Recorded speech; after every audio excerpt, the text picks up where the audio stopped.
Hello everyone and welcome to the first episode of Geek Mail on my That's Just Joe channel. What's going on there? There was a YouTube channel for it and everything. Having a few technical difficulties with the live stream going to that YouTube channel, so I thought, the hell with it. Why don't we do the first episode on here? Obviously, I announced at 200 subs I would be doing a live show weekly, and this is the first episode. So let's see how it goes, and hopefully we can keep up the momentum and everything. Anyway, we have lots of geek news to get on with, some geek mail.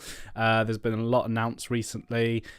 We haven't even hit the weekend, and we're sure going to get lots of trailers at the Super Bowl Sunday. The Flash trailer. We've already had a Fast X trailer, but loads of trailers coming out. I'm very excited about it. So, to start off straight away with the first bit of news that broke last night, late last night for me, at about 1 o'clock in the morning. Is Christian Bale returning to the DC universe? Is he coming back? Is he? Well, according to Grace Randolph, that is a possibility. Now, Grace posted this tweet recently, basically hinting that a classic Batman from a previous version of the franchise will be appearing at the end of the Flash movie and possibly as the new DCU Batman. Now, this is a bit confusing for a lot of reasons. James Gunn, obviously, in his announcement, said that the introduction of the DCU's Batman would be in The Brave and the Bold, which we know is going to have Robin in it, and it's very exciting, and it's going to be his son. Now, it does make sense in a way with The Brave and Bold, because Batman's going to be a dad. So if he's a bit older, would make sense, and that past relationship with Talia kind of lines up with The Dark Knight Rises, but we all know the fate of Talia al Ghul at the end of The Dark Knight Rises. Sorry, I've had a bit of fizz and I'm dying from it. But this Grace Randolph tweet, so what does it say?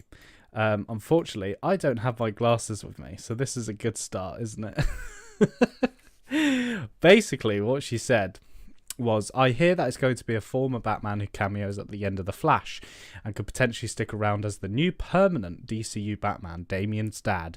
Pattinson is still solo. That's great news. Pattinson will still be part of the Elseworlds. I know who it is, but it would be uncool to reveal the whole thing, and uncool it would be indeed. Now, there's a few things that don't line up with this bit of breaking news. Is that Christian Bale has been very vocal that he would not return to the role of Bruce Wayne / Batman unless Christopher Nolan was behind the camera. Christopher Nolan could be the director of The Brave and the Bold, but I don't see Christian Bale returning to the world of DC as the main form Batman for that universe. If I can believe that Barry somehow goes into another multiverse, another dimension at the end of the Flash film, and kind of explains that he can travel across different multiverses now and be the hero they all need. So it makes sense in that sort of clarification. But could it be Kilmer or Clooney? I mean, that's the other question. It could easily be Kilmer or Clooney. I'd kind of rule out Kilmer because of his medical condition currently, but also he was just in Top Gun, and there's ways to get around that with AI voice and all that. Clooney has been definite with how much he hated being in the film, and that it possibly almost ruined his career. Obviously, we know it hasn't. He did great in Ocean's 11 and lots of other projects, and he's currently filming a film with Brad Pitt at the moment in New York. So, I mean, it could be one of these three. I see it possibly being Bale, but also we have to kind of set our expectations down a little bit, because Grace Randolph, even though she gets good scoops and everything, she has been wrong before. So this could... And also, this is just being discussed at Warner Brothers. Nothing's set in stone. Nothing's signed contract-wise. So I think we have to wait and see. But talking about The Flash, let's get into the second bit of news, is today, literally about an hour or two ago, the first official poster for the Flash movie has been released. And I have to say, it got me excited. It got me very, very, very excited indeed. Here's the poster for you to see. Now, obviously, as you know, I am a huge fan of Michael Keaton's Batman. I think he's one of the best Batmans out there. He's my Batman, my first live-action Batman. And obviously, he will be returning in this film as a one-off. Originally, he was going to be the newly established Bruce Wayne / Batman of the DC EU, but now James Gunn and Peter Safran are taking it in a different direction. I reacted to this poster on my channel. You can go check out that video right now. But in terms of the poster itself, it's more of an announcement poster. It's just basically saying, hey, this is coming, and also Super Bowl Sunday, first trailer. This film has been in development hell since about 2016-17. It has had rewrite after rewrite, different writers, different directors, different characters going in the film. And to be honest, I'm very happy they settled on Andy Muschietti. Andy Muschietti is a fantastic director. If you've not seen It Chapter 1, Chapter 2, fantastic films. I've not had a chance to see Mama. Is it called Mama? But he's basically a horror director, and this is going to be his first non-horror project. And I'm really looking forward to him bringing those sort of elements into this movie, because at the end of the day, the multiverse could be a terrifying factor, even for Barry. You know, traveling to a different multiverse or accidentally changing a timeline can be horrifying, and I'm really looking forward to seeing what Muschietti does with the film. Now, obviously, there's a lot of controversy around Ezra Miller themselves, and I have to say, it does kind of hold me back being excited about the film. The main reason is because Michael Keaton is Batman in it. Hell, even Ben Affleck is returning for one final time as Batman in this film, and potentially directing a DC project in the future. But this is his last time as Batman, and it's the last time we're going to see Keaton as Batman, I think, anyway. I don't think Keaton is going to be brought back into the main fold since the takeover from Gunn and Safran and everything. I think that was the original idea before they came on board. But I'm excited for this film, not for the Flash storyline, but for the Batman storyline. This is going to be Batman No Way Home. There is no doubt about it. There's no doubt about it. And I think what they're going to do, because in the past, people have been saying that the controversy around Ezra Miller, of what they've done and everything, is going to affect the film. And also, like, general audiences don't know much about this news. But to be honest, this news has got worse and worse and worse, and more charges have happened, that it's becoming pretty public, and everybody know who Ezra Miller is, not just for being the Flash, but being a criminal, basically. And that's kind of one of the things I'm struggling with about going to see this film, is that Ezra Miller is the Flash at the end of the day. They are in this film, and it's going to be sort of hard to watch, knowing after they finish filming this, and I know they've done pickups since and everything, but after finishing filming the main bulk of the film, it's going to be a hard watch, I think, anyway. But that was our first look at the Flash poster, and I love the heading "Worlds Collide." It's so simple to say, oh, you wait till you see this film. And to be honest, the hype from No Way Home and Multiverse of Madness and everything, I think is going to prepare the general audience for what they're going to see. I mean, I'm loving the Batwing hanging down there, and we've obviously seen toy leaks of that not too long ago. I'll try and make this image a little bit bigger, so you can just see the costume. Now, a lot of people have said they're not a fan of the costume, but to be honest, I like it. I like this costume.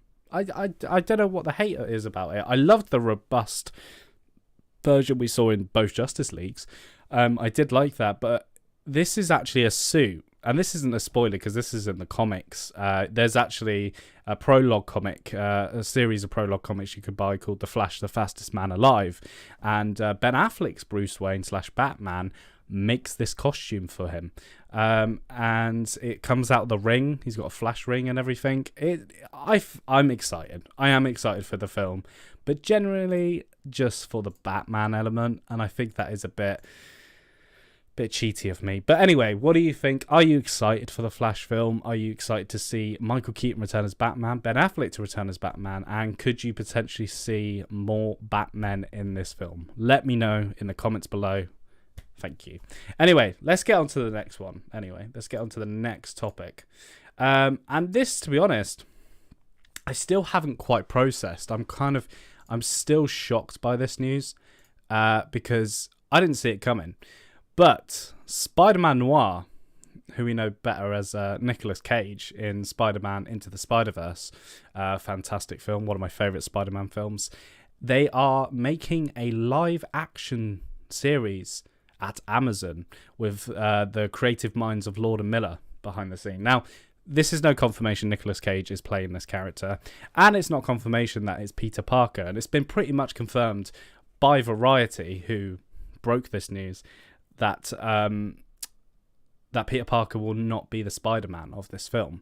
And I think it's interesting. We're getting Spider-Verse films because it's been explained in No Way Home there could be different Spider-Man in different universes. You can easily sell to an audience, a general audience, that Spider-Man Noir is in their own universe and everything. It doesn't have to connect to the MCU films. Anyway, Oren Uziel, I hope I pronounced that right, will serve as writer and executive producer on the Spider-Man Noir show. Uziel developed the show along with Spider-Man Into the Spider-Verse producers Phil Lord and Christopher Miller and former Sony boss Amy Pascal. The Fabulous Three, I call them, because their success with No Way Home, Amy Pascal's involvement with No Way Home, but her involvement with Lord and Miller with the Spider-Verse films has been a huge success. And to be honest, I did not expect that Spider-Verse film to be as good as it was, and I'm very much looking forward to the continuation of that series. But this being a live-action Spider-Man Noir series has me interested. It really does. And Lord and Miller, I mean, they're fantastic. They're probably the best creatives, the duo creatives in the business right now. And I'm very much looking forward to seeing what other projects they do. They've also done, they've just done a film that's just come out. I've forgotten the name of it already.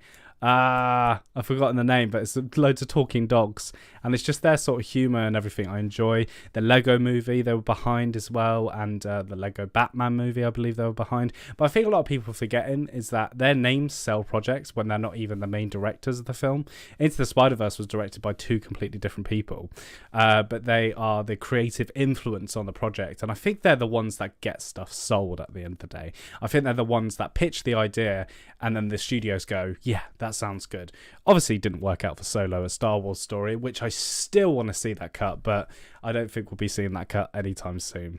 But yeah, this is exciting news. Spider-Man Noir. I'm interested, and at the moment, I can't see a release date sort of they're aiming for. Obviously, they need to get the Spider-Verse stuff out of the way and everything. But yeah, look forward to Spider-Man Noir.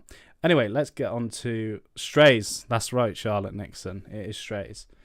It's not my sort of humour, but yeah, I'm looking forward to it. Should be fine. Now, some more news. Some more breaking news. We've got even more breaking news. So James Gunn, obviously, is the co-CEO of DC Studios now. He is running the show, if you like, or running the shows and the films.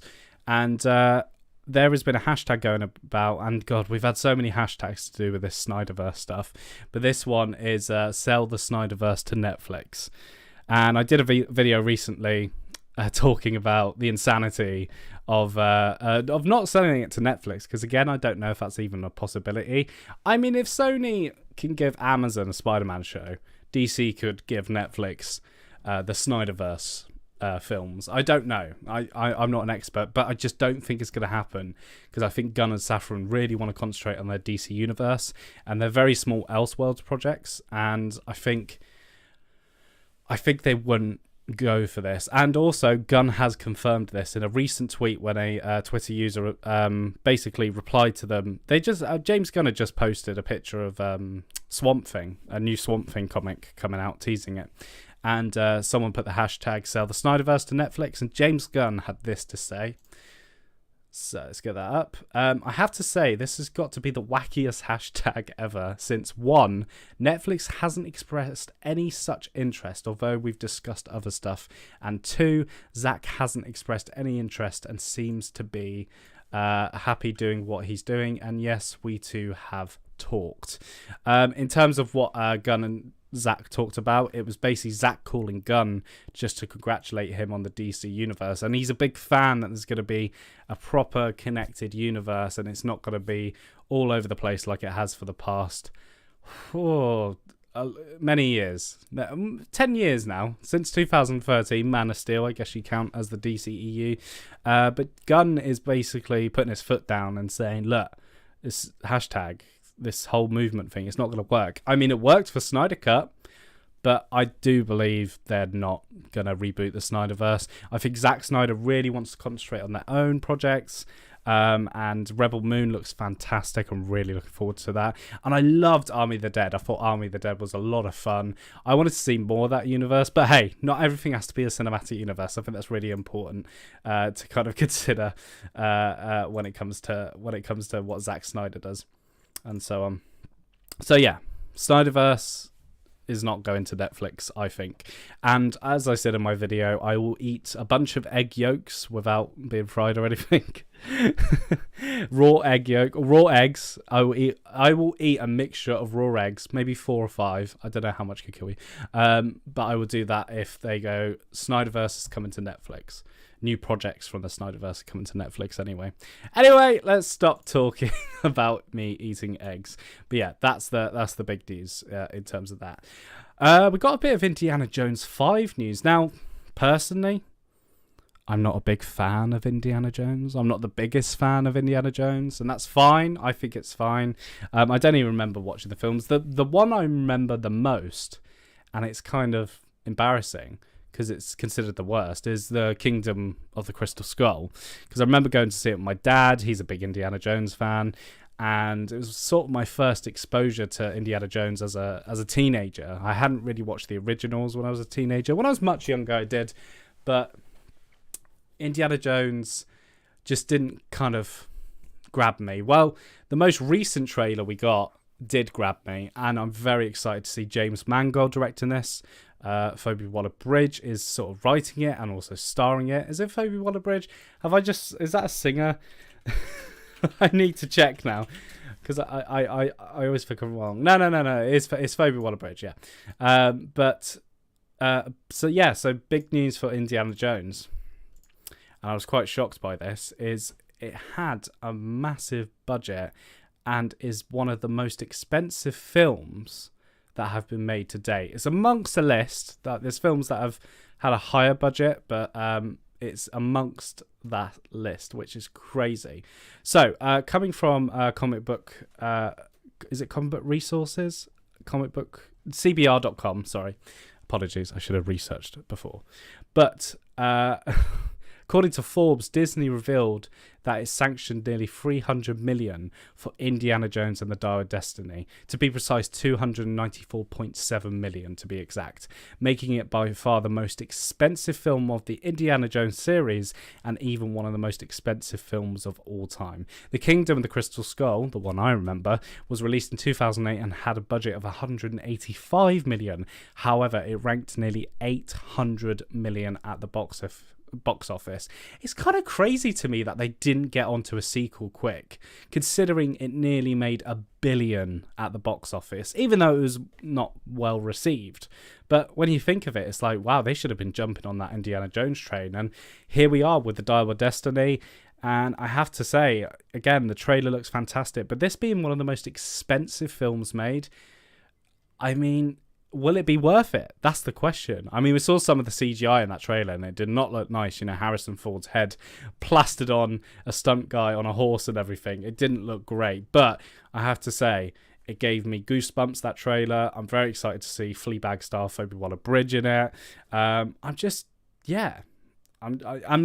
Mikkelsen is the villain. And Mads Mikkelsen always plays a great villain.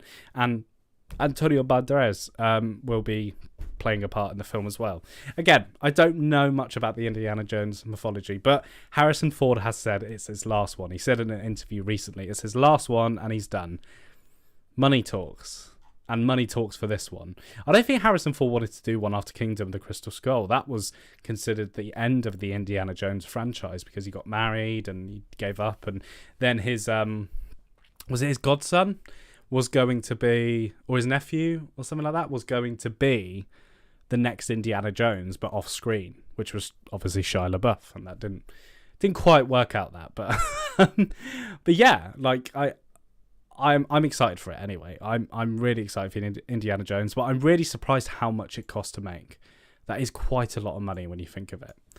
That is a lot of money. Right, let's go into the next subject. We've got quite a few to get through. I think we'll be finishing this show by 8 p.m. GMT here. But I think it's important to talk about this. This was talked about quite a while ago. Actually, no, this was revealed quite a while ago. Sorry, let me just get my topic picks. That's what I call it in here. This is the first show, by the way, so you have to forgive me for not... I am prepared, but just not being ready with every single thing. Okay, there we go. It's all working. We still live? We're still live. That's good. Anyway. Oh, dear. I'm trying to keep everything on screen.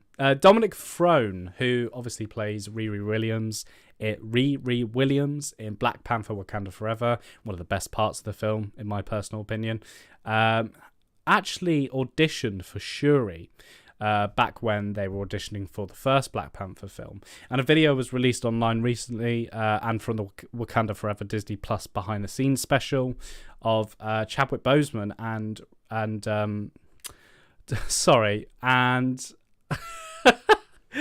Dominic Throne. Sorry, I was going to say Riri Williams, but that's not her actual name.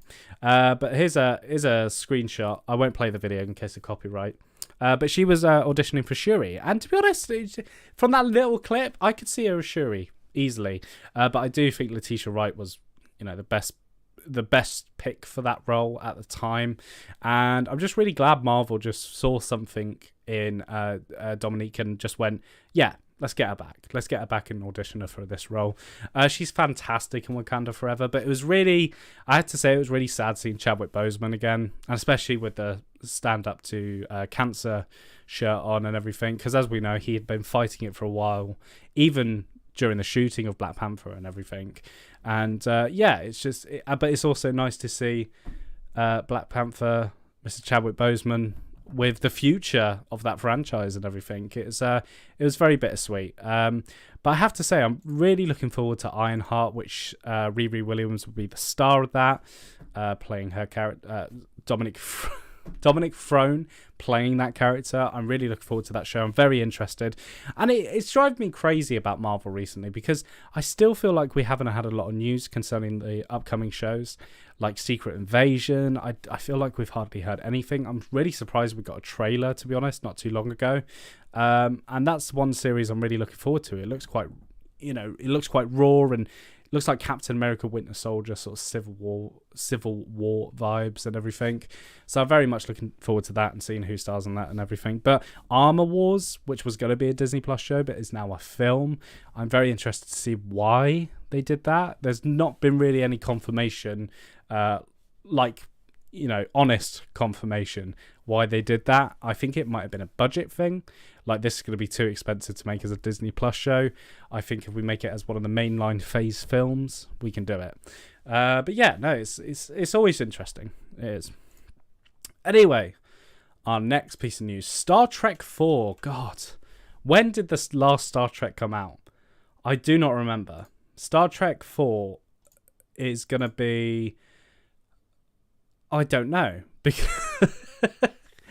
Star Trek 4 is going to be an interesting one, because Matt Shakman, who obviously directed WandaVision and is due to direct the Fantastic Four film, which we haven't heard much more about, is actually directing this still, supposedly, or has an involvement in it.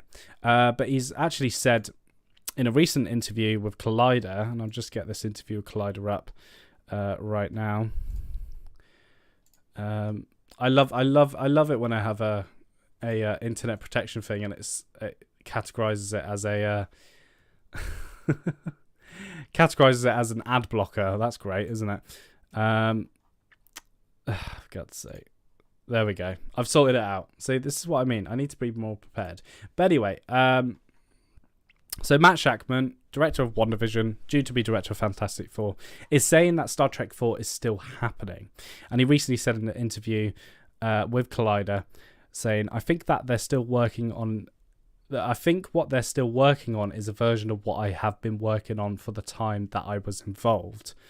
So yeah, it's sort of like he's prematurely announced that they're still doing Star Trek 4, even though we've heard is not happening.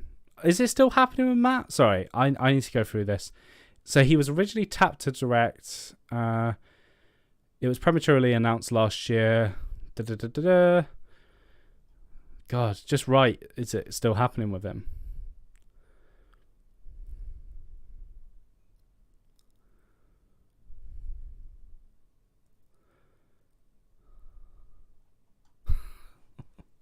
I can't read and talk at the same time. This is the problem.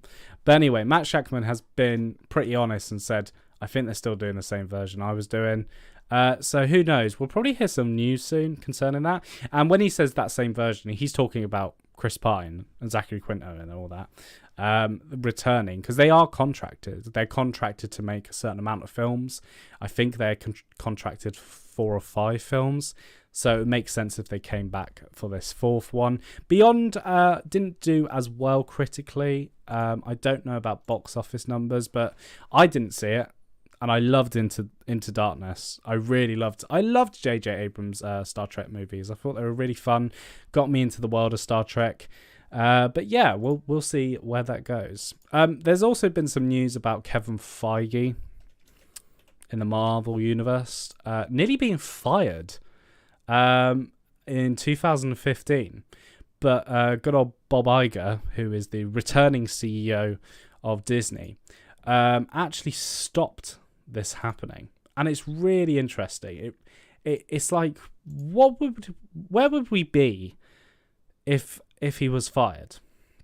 Anyway, this is coming from the Direct. I'm reading this from. But he recently did an interview, Bob Iger, that is, that Kevin Feige was almost fired from Marvel Studios, and this was with CNBC. And he said that that former Marvel Entertainment CEO Ike Perlmutter was near firing Feige before Iger stepped in to prevent it from happening. This is what Iger had to say. In 2015, he was intent on firing Kevin Feige, who was running Marvel Studios, or the movie making at the time, and I thought that was a mistake and stepped in to prevent that from happening. I think Kevin is an incredibly talented executive. The Marvel track record speaks for itself, and so I moved the movie making operation of Marvel out from under Ike into the movie studio. That's really interesting, that. Iger noted you'd have to ask Ike if this created any ill will towards Feige and the Disney CEO, but remarked that Perlmutter was not happy about that, and that unhappiness still exists today. So Iger said, well, you have to ask Ike about that. But let's put it this way. He was not happy about that, and I think that unhappiness exists today. And that the link is between that and Nelson and his relationship. I think that's something that you can speculate about. I won't. So yeah, really interesting. There was a few reasons, because obviously these bloody execs and businessmen think they could just run films and franchises and everything. They can't. We've been proven to before. It's been proved that that's not possible all the time. There are definitely execs out there who are creatives and everything, like James Gunn being the co-CEO of DC Studios, Kevin Feige, who is overall a creative person but also a businessman. What I love about Bob Iger is that he cares about the creatives being at the top, because what it does, it inspires the people working for them. And I think that's really important when it comes to filmmaking, TV, all this sort of stuff, video games, everything. You can't just have someone that's in it for the money. You have to have someone that is in it for the money but wants to be creative, giving audiences what they want. I think that's really important. So I'm really surprised by this, because they were threatened. They were threatened by Feige.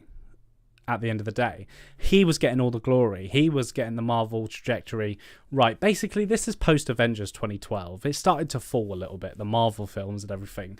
Thor: The Dark World. I wouldn't say Winter Soldier was bad or anything, but it wasn't doing as well. Iron Man 3. The Marvel films, to me especially, felt like they were just dipping a little bit. And then they did another Avengers, and it was just like, oh, we got this. It's just the same thing again. But what they managed to do is pick themselves up, learn from it. And that's what Feige did. Other studios, like Warner Brothers, when Zack Snyder's Justice League films were going out, would just do the same thing. They would just do the same thing constantly, because they're like, oh, okay, that format works. And it doesn't. You have to evolve. And Marvel has proven that, luckily. I think one of the exciting things about having Feige still at the top of Marvel is that in this interview, by the way, it's basically putting these head execs of these franchises and everything in Disney. They are at the top now. But that means if something goes wrong with one of their projects in terms of box office release and everything, they get the fingers pointed at them. And they're taking that risk. And I actually appreciate that Feige and other CEOs and exec producers have gone, okay, yeah, sure, we'll take the fall if it goes wrong. So they really have to prove it now. So yeah, I was very, very, very shocked by that. And obviously we've had some fantastic Marvel projects recently. So I'm glad Feige isn't gone. I'm very happy Feige isn't gone. He's still around. He's still kicking and making some fantastic projects. Talking of the Marvel Universe, and this is I say it's obvious, this whole thing, but Patrick Stewart, who you all know as Professor X in the X-Men films and Logan, and recently appeared in Doctor Strange in the Multiverse of Madness, which I wasn't the biggest fan of, I have to admit, but it did put a smile on my face seeing him again in this part, in the yellow chair, like the animated series. This monster, by the way, not alcohol. But he has recently spoken about his status in the Marvel Cinematic Universe. Will he be returning? And he actually did an interview recently, and with comicbook.com's Jamie Lovett. They were talking about Star Trek Picard, and all that Stewart had to say was... Why can't I get these quotes up, man? I need to... Oh yeah, there we go. I've been told to stand by, and I know nothing more than that. Honest. So that's it. So they told him to be on standby in case we potentially need you. Now, is this for the X-Men reboot? Is this... No. I know exactly what it's for. And it's for a little film called Deadpool 3. Or, as Hugh Jackman likes to call it, Wolverine and Deadpool. I think Patrick Stewart is going to turn up as Professor X in Deadpool 3. I'm very excited about Deadpool 3 for quite a few reasons. One is Deadpool. I wasn't a big fan of the second one, to be honest, and I thought this might be the last one, to be honest, because it being set outside the Marvel Cinematic Universe and not being able to be really blunt with those jokes about that universe and break the fourth wall too much, felt like it was being held back. But now Kevin Feige, it just feels like he's gone, yeah, get Hugh Jackman. Yeah, you can do this. And I'm hearing a lot of rumours of what it's about and how they play into the MCU, and it's great. It sounds fantastic. So I think Patrick Stewart, yes, established actor Patrick Stewart. No, Patrick Stewart will be in Deadpool 3 as a cameo, as a main part. I don't know. Obviously, before Multiverse of Madness, his character was killed in Logan. Probably one of the most depressing scenes in comic book movies ever. I remember being shocked when that happened, and then obviously he got his neck snapped by Wanda, and that was a bit less shocking, considering he was a variant. But yeah, I would love to see Patrick Stewart come back as Professor X as many times as he wants. I'm absolutely fine with that. Okay, so a few more bits of news we need to go through. This is a bit lighter, this one. I kind of like this, the sound of this. This little show that's coming to Disney Plus very, very soon in spring of 2023. And it's a little show called Young Jedi Adventures, Star Wars. Star Wars Young Jedi Adventures. Now, what this basically is, it's a show set in the era of the High Republic. I keep hearing about this bloody High Republic and not knowing a thing about it. I don't know what the High Republic is. I need to read into it. I need to be a better Star Wars fan. But I know it's before, it's like years and years before The Phantom Menace, basically. So it's before the prequels and everything. But anyway, Star Wars announced this yesterday. They released this lovely image of, look at Yoda, man. Or a Yoda. I think it is Yoda, to be honest. Because Yoda existed before. Yeah, he was very old. But he's with these group of kids and everything. And basically, it's the first full-length animated Star Wars series created for preschoolers early grade schoolers, and their families. These original stories will follow younglings as they are swept off into adventures and start their journeys on the path to becoming Jedi Knights, learning valuable skills for our galaxy and the galaxy far, far away. The Jedi in training will tackle topics of compassion, self-discipline, teamwork, patience, and friendship. The new series will be a part of the era known as the High Republic, set centuries before the events of Star Wars The Phantom Menace, and currently being explored in the New York Times best-selling series of books and comics for all ages, Star Wars The High Republic. Now, obviously, it's like, why am I reporting this? Like, this is a kids' show. I think it's really important to talk about this because Star Wars can be dark. It can be quite depressing, to be honest. It really can. So I'm quite excited to see a preschooler's version of Jedi training and all that. A little show like that. See, I have a nephew and a niece and another nephew, but he doesn't know what television is really yet. But they're not really allowed to watch, Star Wars, Batman, even the light-hearted Batmans, because it's too serious sometimes. It could be too dark sometimes. And they watch cartoon versions of stuff. So for Star Wars, which again can be quite violent and dark and everything and scary, I think that's the one thing people forget. Star Wars can be scary in terms of the monsters and the villains and everything. I think it's a cool idea. And my nephew and niece would be able to watch this show and know about Star Wars before they get onto the main films. So I'm all on board with that. I really am. Okay, 2 more subjects to go on to before we go, basically. This has been the first show. It's not been rushed, but it's just like, wow. There's been quite a bit of news to get through. I'm hoping on the next show we have a special guest who I won't say right now because it's not confirmed, but hopefully we're getting someone on the show so I can bounce off them. I do have to admit I work better when I bounce off someone. I'm not going to lie. Boing, boing. Anyway, Ant-Man and the Wasp Quantumania. I obviously, again, did a video for this. Lots of reviews coming through the fold. Very mixed, I'd say. But even mixed can be positive about one part of it, and that is Jonathan Majors as Kang the Conqueror. Everyone just saying he is the next big bad. He is amazing in this film. He steals the scenes and everything. Very excited. But also Paul Rudd. People have been commenting on Paul Rudd's performance, saying this is his best performance as Ant-Man. So there's lots to look forward to, basically.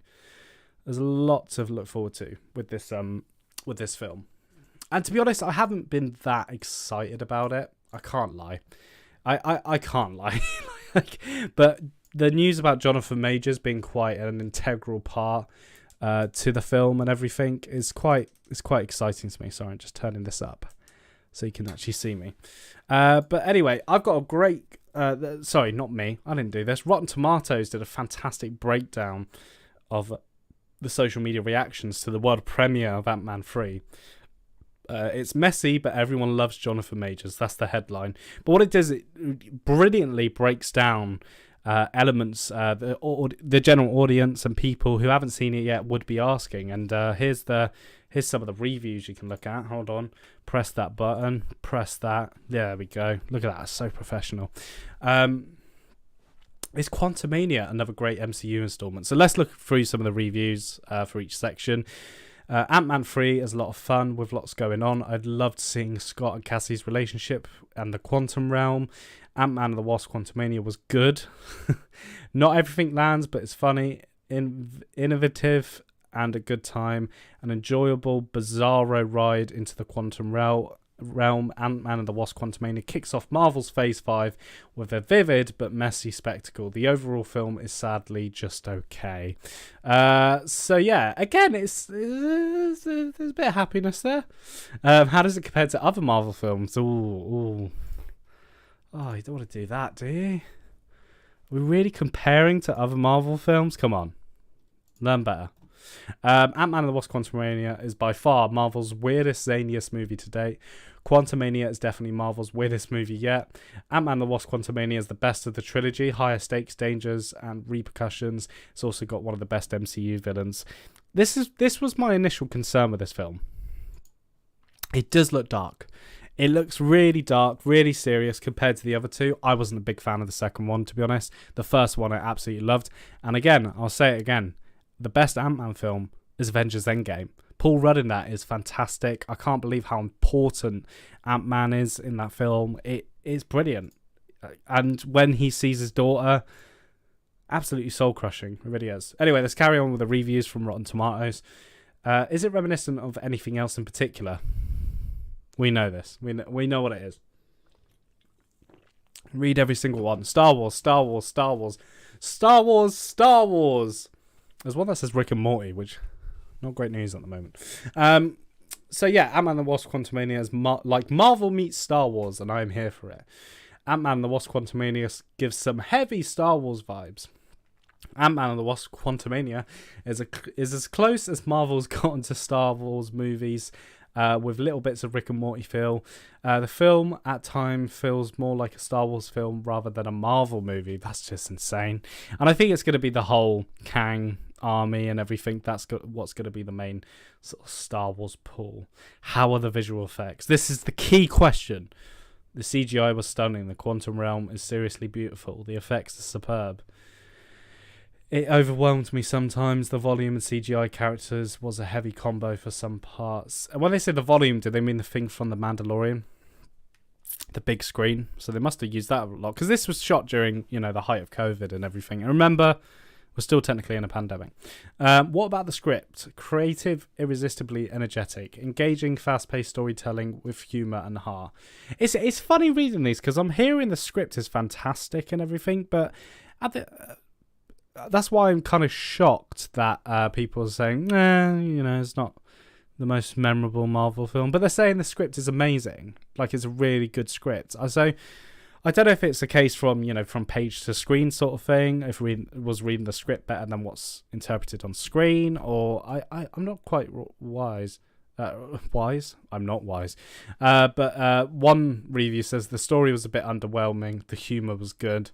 I'm looking forward to humour. I mean, that's the thing. I do go to Marvel films to have a good time and to have a laugh. I know going into a DC film, it's not always going to be the case, but that might change now with James Gunn at the helm. Does it feel substantial? I think this is a problem. Yeah, this is a problem, actually. I only read halfway through this article. I think it means substantial to the future of the Marvel Cinematic Universe. Yes, in a way it is, but I think the problem with Marvel, and I think that what DC are trying to do is, even though it has a bigger story at play, is not make everything like completely connected. It has to stand on its own, and Gunn has said that recently with the DC films, saying all the directors and writers involved must be given freedom, basically, I'm paraphrasing, must be given freedom to bring their creative vision to these characters while still taking place in the same universe. And I think that's something Marvel needs to do. And they have with Werewolf by Night.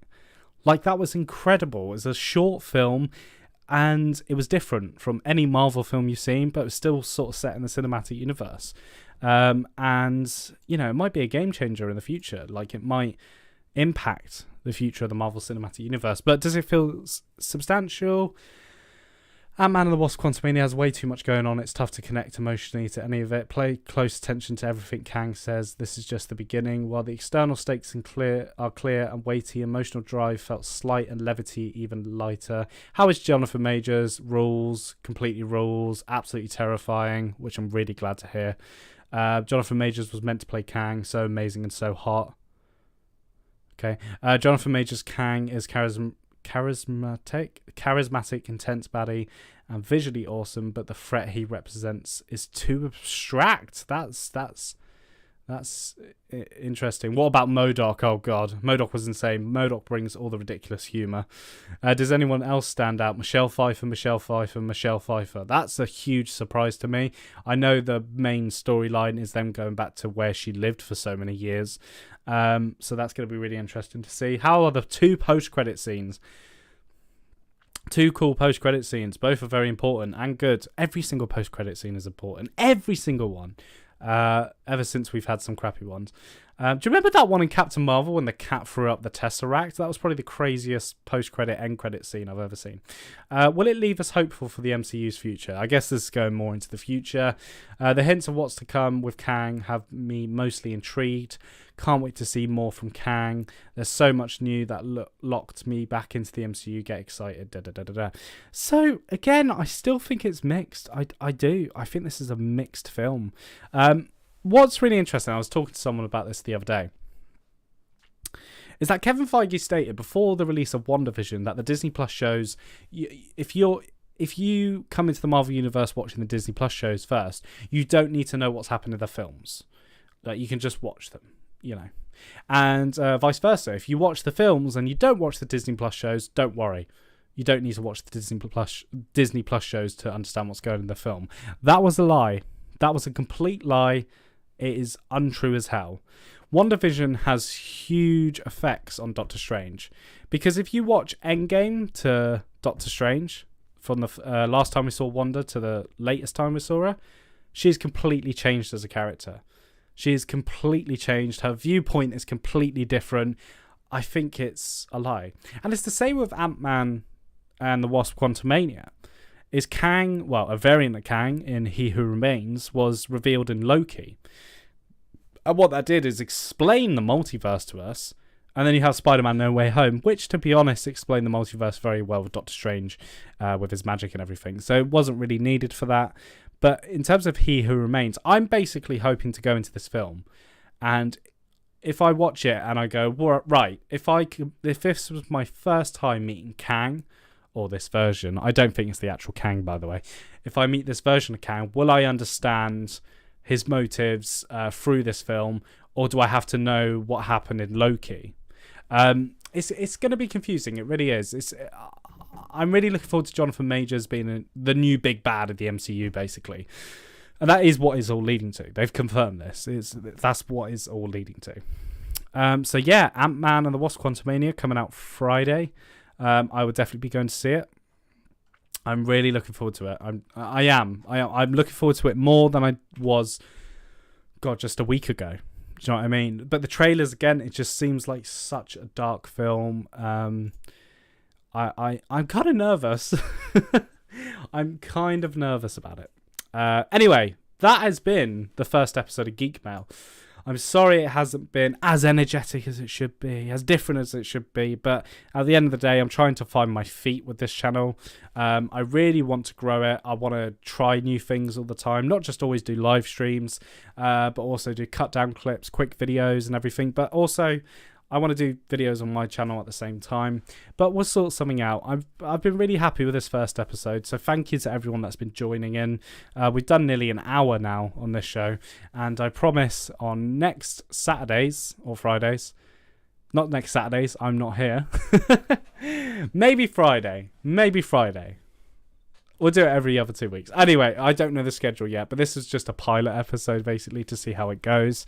Might never do live streams again. Never know. But I have really enjoyed it, I have to admit. But thank you for everyone for watching. It's been good to talk about the news. In terms of The Flash, very much look forward to the trailer on Sunday. If you're from the UK, that'll be at midnight. It's been confirmed for about 7 p.m. ET, I think it was, EST. And that's about midnight here. So stay up if you want to record your reactions and get out there. But yeah, no, it's been a good stream. Looking forward to making more content through Geek Mail. Hopefully the next episode we do, the live stream and any other videos, will be on the actual YouTube channel. But to put it on this one was great. I've really enjoyed it. And look out for my other videos on this channel that you're watching now. That's just Joe, where I basically keep you up to date with stuff all the time. All the latest news. Look, I'm live now. But yeah, you can watch a lot of my videos here. Here. This is where I talked about the poster, Bale back as Batman. Make sure you go and like the videos, comment. Make sure you subscribe, for goodness sake. Helps me out. But no, seriously, I appreciate all the love and the subscriptions. We've hit 209 subscribers. Didn't expect that at the beginning of February, to be honest. Did my 200 sub special announcing this show. But yeah, like I said, hoping to get a few guests on. I've met some great people through YouTube, and I think we could really build a good partnership, do this show together. I don't really want to do this show solo all the time. It's really good when you bounce off someone and talk to someone, so hopefully we could get something sorted like that. But yeah, been a fantastic show. I'm looking forward to next week's news. That's the wonderful thing about these films and TVs and video games and all this. It's a very exciting time to be a fan of these projects and everything. It's very exciting times to be a Batman fan. Star Wars, I think we might be getting an announcement soon. If you don't know, I'll be going to Star Wars Celebration very, very soon in April, where I do think they're going to announce some new Star Wars films. It's time to get back in the Star Wars films. It's time for more Star Wars films. But remember to follow Geek Mail's main YouTube channel. You can go to @GeekMail. YouTube.com/@GeekMail. Obviously nothing there, but if you go and subscribe, help me out so much. You'll get updates on when we'll be doing our next live stream or next video, whatever we do. But I'm really hoping to have some guests on next time. And yeah, it'll be fun. But I've had a really fun time doing this first episode. Anyway, guys, thank you very much for watching. Hope you enjoyed the live stream. And until the next time I see you, and I'll let you know when that is, bye-bye.